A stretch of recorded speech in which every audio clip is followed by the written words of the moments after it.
of their blood sugar going high and low as people that are, 35? Yeah. All right. I have had like shaky hands, and it's hard to tell. Is that my sugar or is that me? Well, it might be your sugar because your sugar has been so high that your body is used to high. Our bodies are very good at accommodating to the situation we're in. Okay, so it's the reason why you could go from a 105-degree day and then you walk into a room that's 70 degrees and you're like, oh my gosh, it's cold. Because you've been exposed to, you got used to being overheated, all right? Yeah. We adjust to our situation. So you adjusted to having tremendously high sugar and now normal feels too low to you, all right? But the other factor is that you have been high for so long that you've probably actually hurt your nerves to a certain extent. You might not mount the same warning system that we're supposed to have built in.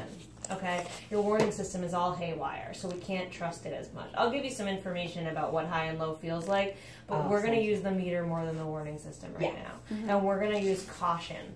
So I don't want to worry as much about the Humalog. The Humalog I'd use, kind of like a sliding scale based on your carb intake if we find that the Lantus isn't enough. All right. Oh, I mean, I could be at a point where I take just the Lantus. Oh heck yeah. Most people are. Oh. Most people are. Yeah. Okay? Oh, okay. So, and then, so what we want is... Get it. Don't worry about it. We're trying to make it easy. How do you know when you use the Humalog? Because they said to do it 3 times a day. Yeah, they gave you a very complicated way of doing things that I don't necessarily think are important. What I think we're going to do is see how the Lantus goes, titrating it, and see you back in like 2 weeks. And then we'll add in the Humalog again if we need to.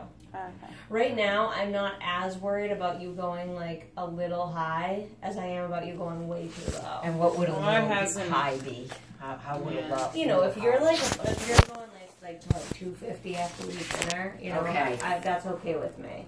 Okay. In the short term. Okay. Versus if you go down to 50 once, that would That's set me in a not even close. It's like never even been. Right now it's not, but when you get up to like 33 units on the Lantus, that's now, now we're in a much more tenuous situation. So right now I think we should just focus on the Lantus and we'll add in the Humalog as needed. Okay. Okay? Because no matter what, you're not going to get down to the point, it's not going to get to where it was before we had the Lantus.